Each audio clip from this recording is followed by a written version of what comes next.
السلام عليكم ورحمة الله تعالى وبركاته. اللهم صل وسلم على سيدنا محمد.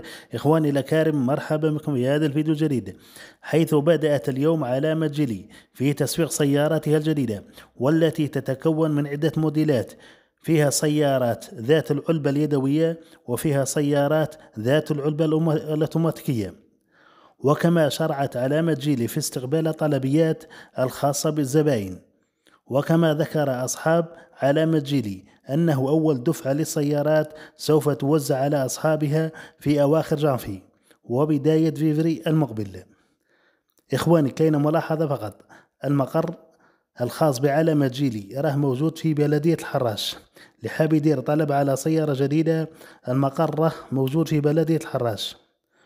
وفي الأخير نقول مبروك هذه السيارات الجديدة على أصحابها، والعقوبة إن شاء الله اللي مازال ما شراش.